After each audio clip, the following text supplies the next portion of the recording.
বারে বারে যাদের শ্বাসকষ্ট হয় এবং এই কাশিটা বা শ্বাসকষ্টটা সাধারণত আমরা ডাক্তারি ভাষায় বলি late night early morning cough, তার শেষ রাতের দিকে এবং সকালবেলা অনেক সময় কাশি হয়, সাধারণত জ্বর থাকে না। দৈনিক আজাদির বিশেষ আয়োজন হ্যালো ডাক্তার প্রোগ্রামে স্বাগত জানাচ্ছি আমি নেজামুদ্দিন হাবিব। আজকের আলোচ্য বিষয় হচ্ছে শিশুদের রোগ ও তার সমাধান নিয়ে অভিভাবকদের সতর্কতা। আজকে আমাদের সাথে আছেন চট্টগ্রামের প্রখ্যাত শিশু বিশেষজ্ঞ ডাক্তার বাসনা মুহুরী। আজকের অনুষ্ঠানে আপনাকে স্বাগত।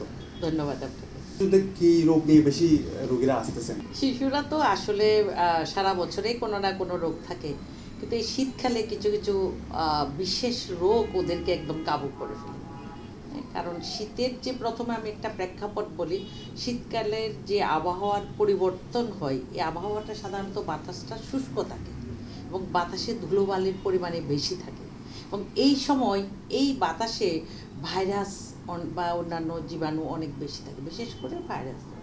সেই জন্য এই শীতকালে বেশি রোগ যেটা হচ্ছে, একটা হচ্ছে সর্দি কাশি, আর একটা হচ্ছে অনেক সময় আমরা ব্রঙ্কিওলাইটিস বলি, এটাও ভাইরাস দিয়ে হয়। এবং এরপরে যদি দেখা যায় যে শিশুর পুষ্টিহীনতা আছে, খাদ্যের মধ্যে ঠিকমতো খাবার দাবার হচ্ছে না, তাদের ক্ষেত্রে যেহেতু তাদের ইমিউনিটি কম থাকে, অনেক ক্ষেত্রে নিউমোনিয়া হয়ে যায়। এই ছাড়া ডায়রিয়া, শীতের ডায়রিয়া, এটা একটা অন্যতম সমস্যা। এবং শীতকালে অনেক সময় মনে করে বাবা মারা কি বাচ্চাকে বোধহয় গায়ে মোছালে গোসল করলে বোধহয় খারাপ হবে, অনেক সময় পরিষ্কার পরিচ্ছন্নতার দিকে তেমন একটা নজর দেওয়া হয় না। খোস পাঁচরা, আরেকটা হলো স্কেবিস অর্থাৎ চর্মরোগ, এগুলোই অনেক, যেগুলো অন্য সিজনে কম হয় কিন্তু এই সময়ে বেশি হয়। তবে সবচেয়ে বড় হচ্ছে সর্দি কাশি, এবং আরেকটা হলো শিশুদেরও কিন্তু হাঁফানির মতো একটা টান হয় এবং এই শীতের সময় সেটা বেশি হয়। হাঁপানি এটা তো খুব একটু ডেঞ্জারাস, মানে এটা ওই যে আপনারা আসার আগে যে বাচ্চাটা গেল, ওর কিন্তু হাঁফানি বারে হচ্ছে, বাচ্চাটার কত 2.5 বছর বয়স, বারে প্রতি মাসে। সেটা যে এক্ষেত্রে এই যে এটা হওয়ার আগে বা কিভাবে বুঝবে তার বাচ্চার এই রোগটা হচ্ছে বা আগেভাগে কি সতর্কতা আছে? এটা হয় কি, বারে যাদের শ্বাসকষ্ট হয় এবং এই কাশিটা বা শ্বাসকষ্টটা সাধারণত আমরা ডাক্তারি ভাষায় বলি late night early morning cough, তার শেষ রাতের দিকে এবং সকালবেলা অনেক সময় কাশি হয়, সাধারণত জ্বর থাকে না। তবে জ্বর হলেও অনেক সময় জ্বরের সাথেও এই শ্বাসকষ্টটা থাকতে পারে। যাদের শ্বাসকষ্ট বা হাঁপানির মতো এই কাশিটা হয়, তাদের আবার ব্যাকটেরিয়া ভাইরাস এগুলো অনেক সময় হয়ে সেকেন্ডারি ইনফেকশন হয়ে জ্বরও আসতে পারে। তো এটার জন্য মেইন হচ্ছে তাদের ঘরের পরিবেশ যাতে বদ্ধ ঘরে না থাকে, বাচ্চা অতিরিক্ত ঘেমে না যায়, পরিষ্কার পরিচ্ছন্ন রাখা, তারপরে ধুলাবালি না নেওয়া, শীতকালে কম্বল গায়ে দেয়, অনেকে আছে আবার কার্পেট টার্পেট ঠান্ডা লাগবে বসে, ওগুলির থেকে কিন্তু ডাস্ট চলে যায়, ফাঙ্গাস চলে যায়, আমরা বলি মাইটস চলে যায়, ওগুলি ট্রিগারিং ফ্যাক্টর এই অ্যাজমার জন্য। সেজন্য শীতকালে ওইটাও বেশি হয়। জি, এক্ষেত্রে এটা সমাধান কি বা কি করা দরকার? আমরা দেখি যে অনেক সময় এরকম শিশুর কিছু একটা হলো, বাচ্চার কিছু একটা হলো, তারা কি করে ফার্মেসিতে প্রাথমিকভাবে বা বুঝিয়ে ওষুধ খায়। দেখেন, এটা আমাদের একটা কষ্টদায়ক ডাক্তারদের বেলায়।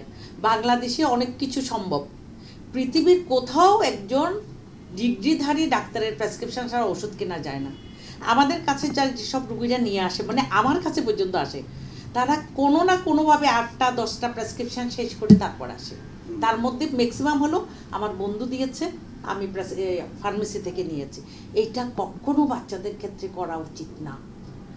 হ্যাঁ, এই জিনিসটা ওষুধের ব্যাপারে বলবো যে আমাদের হেলথ সেক্টর এত উন্নত, ইউনিয়ন পর্যায়ে কমিউনিটি হেলথ কমপ্লেক্স থেকে শুরু করে কমিউনিটি সেন্টার থেকে অন্তত পক্ষে একজন ডাক্তারকে দেখিয়ে বাচ্চাদের ওষুধ খাওয়ানো দরকার। এবং ম্যাক্সিমাম ক্ষেত্রে এই যে হাঁফানি যেটা, এটাতে কিন্তু অ্যান্টিবায়োটিকের প্রয়োজন পড়ে না। কেমন একটুখানি কাউন্সিলিং করা বাচ্চার বাবা মাকে, যাতে ধোঁয়া ধুলাবালি না যায়, মশার কয়েল, স্প্রেরোজেল, বিড়ি সিগারেটের ধোঁয়া, রান্নাঘরের ধোঁয়া, ধূপের ধোঁয়া, এগুলি যেন বাচ্চার নাকে না যায়, পশমের কোনো খেলনা পুতুল নিয়ে যেন না খেলে, শীতকালে যখন কম্বল গায়ে দিই ওইটাতে যেন একটু সুতির কাবার দিয়ে দেয়, মাঝে মাঝে বিছানাপত্রগুলি যেন একটু রোদ্রে দেয়, বেড কাভার, বালিশের কাভার এগুলি যেন 5-6 দিন পর চেঞ্জ করে দেয়, তাহলে ওখানে ফাঙ্গাস হবে না, ধুলাবালি হবে না। আর যখন ঘর ঝাড় দিবে, কোনো কিছু মোছামুছি, ওখানে বাচ্চাটা যেন সামনে দৌড়াদৌড়ি না করে, যাতে করে ধুলাবালিটা তার মধ্যে না ঢোকে। এইটাতে কিন্তু 80% বাচ্চাকে প্রোটেক্ট করে। আর বাকি হলো আমাদের দেশে একটা ভয় আছে, আরে বাবা ইনহেলার, আরে চোখের রোগ হলে চোখে ড্রপ দেয়, শ্বাসের কষ্ট, শ্বাসের অ্যালার্জি, তো ওখানে আমি ওষুধটা শ্বাসনালীতে দিলে সুবিধা না। মডার্ন চিকিৎসা কিছু কিছু এদের আবার সিভিয়ারিটি অনুযায়ী আমরা ডাক্তারের প্রেসক্রিপশন মতো আমরা চাই যে ইনহেল ফর্মে এগুলিকে বলে, একটা প্রিভেন্টার আর একটা হচ্ছে কিউর করে, যেটা তাকে ডাইলেটর, ব্রঙ্কোডাইলেটর এবং প্রিভেন্টার, এই ওষুধগুলোকে আমরা ইনহেলার পদ্ধতিতে দেই আর কি। তবে ডাক্তারের পরামর্শ নিয়ে যেন অবশ্যই ওষুধ ব্যবহার করা হয় শিশুর ক্ষেত্রে, কখনো ফার্মেসি থেকে কিনে যেন ওষুধ দেওয়া হয়। অনেক ক্ষেত্রে এইভাবে ওষুধ খাওয়ানোর জন্য অনেক সাইড ইফেক্ট হয়ে যায় বাচ্চাদের ক্ষেত্রে। তবে তার চেয়ে আর একটা কথা বলবো যে একদম ছোটোবেলা থেকে বাচ্চার রোগ প্রতিরোধ ক্ষমতা বাড়ানোর জন্য, এই যে আমরা ব্রঙ্কিওলাইটিস বলি, ভাইরাস ইনফেকশন বলি, নিউমোনিয়া বলি, ডায়রিয়া বলি, হাঁপানি বলি, সব কিছু বাচ্চা পুষ্টি যদি ঠিকমতো হয় এগুলি কিন্তু প্রতিরোধ করা যায়। কেমন পুষ্টি? জন্ম থেকে 6 মাস পর্যন্ত শুধু মায়ের বুকের দুধ, এটা কিন্তু বাচ্চার জন্য অসম্ভব পুষ্টিকর একটা খাদ্য। কারণ আমরা বলি প্রথম মায়ের দুধটা হলো ভ্যাকসিন, তারপরে শিশুর পরিপূরক খাবার। কোনো সময় অসুখ হলে শুধু ওষুধটাই খাবে, কিন্তু 6 মাস পর্যন্ত মার দুধ খাবে। 6 মাস থেকে 2 বছর পর্যন্ত মার দুধ চলবে। তারপর আমাদের সংস্কৃতি অনুযায়ী, আমাদের কালচার অনুযায়ী, আমাদের অ্যাভেলেবিলিটি অনুযায়ী আমাদের পুষ্টিকর নিরাপদ খাবার, সেটা বলে যে খিচুড়ি, চাল ডাল সবজি। আমাদের দেশে মানুষ বলে যে তেল দিবে না, তেল বেশি করে দিতে হয় বাচ্চার খাবারে, নাইলে ওর গ্রোথ হবে কেমন করে, তাই না? তারপর ওর মাছ মাংস কেমন করে দিব রে বাবা? বড়দের যেটা রান্না থাকে ওখান থেকে তুলে, মরিচ থাকলে ধুয়ে কাটা ফেলে দিয়ে নরম করে খিচুড়ির সাথে গুটে দিবে। তাহলে চাল ডাল সবজি তেল মাছ মাংস মিশানো যদি আমি 6 মাস থেকে একটু একটু করে বাচ্চাকে খাওয়ানো শুরু করি, প্রথম থেকে বাচ্চার ইমিউনিটি গ্রো করবে, হিমোগ্লোবিন ঠিক থাকবে, ভিটামিন ঠিক থাকবে, তাহলে কি হবে? রোগ প্রতিরোধ ক্ষমতা ঠিক থাকবে। আর আমি এর সাথে, যদিও আমরা শীতকালীন ওষুধ নিয়ে কথা বলছি, বাচ্চাকে খাওয়ানোর জন্য আজকালকার মারা 6 মাস থেকে কার্টুন দেওয়া শুরু করে, বাবা এটা যেন না করা হয়। বাচ্চা তো শিখে আমাদের বড়দের সাথে কথা বলে, কথা শুনে, ভাষা শিখে, কথা বলা শিখে। তারা যেন যে খাওয়াচ্ছে, সেটা বাবা মা হোক, দাদা দাদি হোক, নানা নানি হোক, খাওয়ানোর সময় যেন বাচ্চার সাথে কথা বলে। এটা তো ইন্টারেকশনের একটা বিরাট সময়। একটা বাচ্চার গ্রোথ এবং ডেভেলপমেন্ট, গ্রোথ মানে শরীরে বাড়া, ডেভেলপমেন্ট মানে মানসিক বিকাশে বাড়া। এই গ্রোথ বাড়াবে খাদ্য পুষ্টি দিয়ে, আর মানসিক বিকাশ বাড়াবে ইন্টারেকশন দিয়ে, পরিবেশ দিয়ে, আমি তার সাথে কতটুকু কথা বলছি সেটা দিয়ে।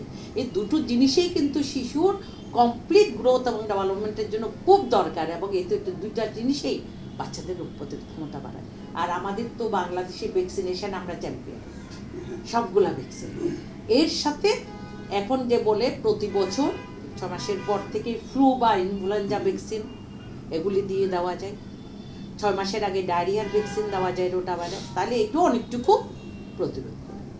আর এই সর্দি কাশির সময়ও বাচ্চাকে ঘন ঘন খাওয়ানো, বাচ্চার প্রস্রাব ঠিক আছে কিনা খেয়াল করা, খেতে পারছে কিনা এগুলো খেয়াল করতে হবে। তবে হ্যাঁ, মনে রাখতে হবে, কোনো বাচ্চার কাশি সর্দি শ্বাসকষ্ট হয়েছে, সে যদি না খায়, অতিরিক্ত বমি করে, অতিরিক্ত শ্বাসকষ্ট হয়, অবশ্যই যেন সাথে সাথে ডাক্তারের কাছে নিয়ে যাওয়া হয়, অথবা হাসপাতালে নিয়ে যাওয়া। স্বাস্থ্য বিষয়ে সকলকে সচেতন করার জন্য শরীরের বিভিন্ন